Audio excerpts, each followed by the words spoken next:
Hello friends, നമ്മുടെ പുതിയ വീഡിയോയിലേക്ക് എല്ലാവർക്കും സ്വാഗതം. ഞാൻ ലക്ഷ്മി. എല്ലാവരും സുഖമായിട്ടിരിക്കണമെന്ന് വിശ്വസിക്കുന്നു. നമ്മുടെ ഇന്നത്തെ വീഡിയോയിൽ മാസങ്ങളോളം നമുക്ക് മല്ലിയില എങ്ങനെ നല്ല ഫ്രഷ് ആയിട്ട് സൂക്ഷിക്കാവുന്നതാണ്. അപ്പം നമുക്ക് വീഡിയോയിലേക്ക് പോവാം. അപ്പം നമ്മുടെ മല്ലിയില ഞാനൊന്ന് കഴുകി ഒന്ന് തുടച്ച് ഓൾറെഡി വെച്ചേക്കുന്നതാണ്. അപ്പം ഇതിൻ്റെ സ്റ്റോറിങ് മെത്തേഡാണ് കാണിക്കാൻ പോകുന്നത്.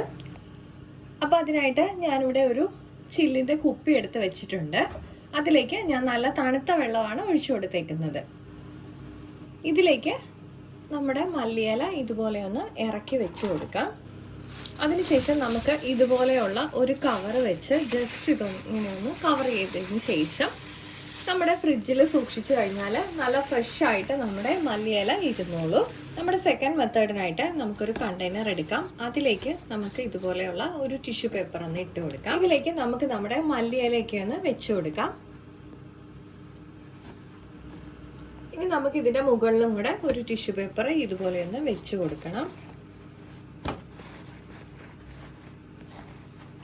ഇതുപോലെ ഒന്ന് വെച്ചതിന് ശേഷം നമുക്ക് അടച്ച് നമ്മുടെ ഫ്രിഡ്ജിൽ സൂക്ഷിച്ചാൽ മതി. അപ്പോഴും നമ്മുടെ മല്ലിയില നല്ല ഫ്രഷ് ആയിട്ടിരിക്കും. നമ്മൾ കറിക്കൊക്കെ അത്യാവശ്യത്തിന് എടുക്കാൻ വേണ്ടിയിട്ട് ഇതുപോലെ കുറച്ച് നമ്മൾ കട്ട് ചെയ്ത് വെക്കുമല്ലോ. അപ്പോൾ അതും കൂടി എങ്ങനെയാണ് സ്റ്റോർ ചെയ്യുന്നതെന്ന് നോക്കാം. അപ്പോൾ അതിനായിട്ട് നമ്മുടെ നേരത്തെ പോലത്തെ ഒരു കണ്ടെയ്നറിലേക്ക് നമ്മൾ ടിഷ്യൂ പേപ്പർ ഇട്ട് കൊടുത്ത പോലെ തന്നെ ഒന്ന് ഇട്ട് കൊടുക്കാം. അതിനുശേഷം നമുക്ക് ഈ അരിഞ്ഞ് വെച്ചേക്കുന്നത് ഇതിലേക്കൊന്ന് ഇട്ട് കൊടുക്കാം.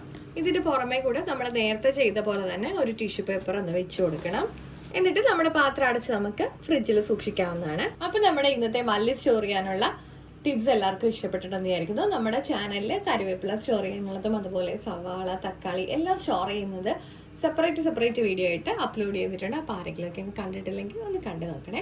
അപ്പോൾ അടുത്ത ആഴ്ച വീണ്ടും കാണും വരെ നന്ദി, നമസ്കാരം.